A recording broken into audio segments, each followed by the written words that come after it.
Unatafuta suluhisho za kuepuka kadi za makaratasi? Well, nina habari njema kwa ajili yako. Invite Pro ipo kwa ajili yako. Tunakuletea kadi za kielektroniki smart na za kisasa ambazo utatuma kadi za mwaliko na michango kwa njia ya WhatsApp na SMS. Na hizi ni huduma zetu.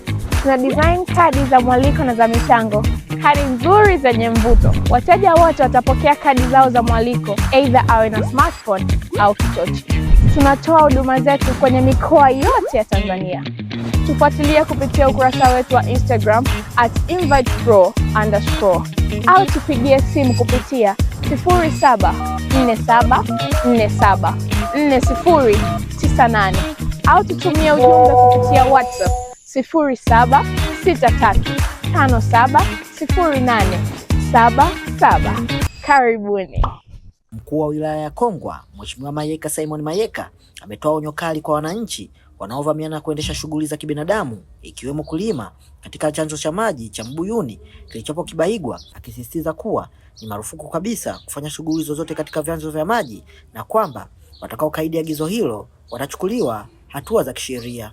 Akizungumza leo Januari 29, 2026 wakati wa uzinduzi wa zoezi la upandaji miti katika chanzo hicho cha maji, Mheshimiwa Mayeka amesema kuwa chanzo cha maji hakina siasa, hivyo serikali haitasita kuwakamata na kuwafikisha mahakamani wote watakaobainika kulima, kujenga au kuharibu mazingira ya eneo hilo. Kuna watu walikuwa wamevamia eneo hili. Na hapa mimi niombe wananchi mlioko hapa mnisikilize vizuri. Inawezekana watu waliingia hapa wakaendeleza shughuli zao za kilimo na makazi. Pengine hazikuchukuliwa hatua mapema. Wengine wakajisahau. Wakaona sasa maeneo ni ya kwao. Wakati wakijua maeneo haya yalitunzwa, yaliwekwa kwa ajili ya chanzo cha maji. Na wengine kama mnavyoona waliendeleza kwa majengo. Sasa ukiendeleza maeneo ambayo sio ya kwako, ilikuwa inapaswa usilipwe chochote. Lakini serikali kwa maana ya DUWASA sasa kushirikiana na serikali wakaona basi hawa ambao wameshaendeleza kwa maana ya majengo basi tuwape fidia, waachie eneo hili tuendelee kulitunza. Hawakupewa fidia waondoke hapa kwa sababu nyingine yoyote zaidi ya kutunza eneo hili kwa ajili ya maji. Naambiwa walilipwa watu 24. Lakini malipo yale yaliambatana na kulipa chochote kilichokuwepo. Ina maana kama ni nyumba unalipwa kila kitu. Ukishalipwa ile mali inabaki ni ya yule ambaye amekulipa. Kwa sababu vinginevyo ingetolewa maelekezo kwamba ukishalipwa toa na vitu vingine, lakini haikuwa hivyo. Lakini kama mnavyoona wamezua kila kitu. Sasa hii sio sawa. Mimi kuna kitu huwa nakisikia baadhi ya wananchi wanasema sisi wanyonge, sisi hatuna haki. Lakini kwenye hili wananchi hawa wamekosea sana. Yaani kulialia mimi ni mnyonge nini huwa sio sababu. Na unyonge, kulia unyonge sio sifa. Sasa wananchi kama hawa ukiwapeleka mahakamani, mimi ninavyojua wataanza tunaonewa, sisi wanyonge, tumenyimwa haki. Sasa ukufuata maelekezo, hawa wanatakiwa wapandishwe mahakamani kwa sababu wamekiuka utaratibu wa mkataba. Kama ilipaswa kuchukua vitu ambavyo wamelipwa, walitakiwa iandikwe kwenye mkataba kwamba mtalipwa fedha na vitu vingine mchukue. Sasa hawa wananchi 24 wakipandishwa mahakamani leo, nani anaweza kusema wanaonewa? Lakini mimi nina uhakika watalia kwamba tunaonewa. Hii sio sawa. Hii sio sawa. Sasa kuna wengine wananchi kama 17 wanalima kule. Inawezekana walikuwa wanalima kwa mazoea. Lakini maelekezo ya vyanzo vya maji haitakiwi kufanyika shughuli yoyote ya kibinadamu. Na mimi naomba mnisikilize vizuri. Chanzo cha maji huwa hakina siasa. Tutafanya siasa maeneo mengine yote, lakini sio kwenye chanzo cha maji. Hapa Mheshimiwa Diwani huko hapa, viongozi wa chama mko hapa. Naomba tusikilizane vizuri, chanzo cha maji msitengeneze siasa. Mheshimiwa Diwani unaweza ukawatetea watu wengine wote, lakini sio kwenye chanzo cha maji, kwa sababu chanzo cha maji tukikichezea ni fimbo itakayomchapa kila mmoja. Sasa hatuwezi kukubali watu wachache, watu 17, si watu 24 wakashikilia mustakabali wa wananchi wote wa Kibaigwa. Mimi maelekezo yangu ni rahisi sana. Hawa wanaolima hapa, kama wapo mnanisikiliza hapa au wapo ambao mtawapelekea taarifa, sasa ni marufuku kulima eneo la chanzo cha maji. Hili jambo halina mjadala wala halina siasa. Hili jambo la hakuna kusema kwamba mimi ni mnyonge, mimi ni hapana. Maadamu hiki ni chanzo cha maji, naomba tuelewane. Nenda kafungue mashamba sehemu nyingine yoyote. Lakini sehemu yenye chanzo cha maji ni marufuku kuendesha shughuli za kibinadamu, kulisha mifugo au kulima. Na mimi nataka niwaambie, eneo hili tutawapeleka watu mahakamani kama hawataelewa, kwa sababu sheria ya kutunza chanzo cha maji iko wazi. Hakuna mtu yeyote mwingine anaweza kukusikiliza ukienda unalalamika kwamba wewe umezuiliwa kulima chanzo cha maji. Hamna atakaye kuelewa. Chanzo cha maji hakina mjadala. Nenda kokote uendako, chanzo cha maji hakina mjadala. Kwa hiyo wananchi wa Kibaigwa, mnisikilize vizuri. Kama kuna mtu analima hapa, ana mambo mawili tu: ama ayaache mazao hayo yakae hivyo hivyo. Hapa hapatakiwi kupalilia, hapatakiwi kufanya chochote. Sana sana labda kwa huruma tutamwambia nenda kavune ulichokuwa umenani, lakini hatakiwi kuingia mtu pale. Kwa hiyo kama yalivyo hivyo, kama alishapalilia basi. Kama hajapalilia ayaache hivyo hivyo. Tutatoa utaratibu wa kuingia hapo kama italazimika. Kwa sababu tumesema chanzo cha maji hakiruhusiwi kufanywa shughuli zozote za kibinadamu.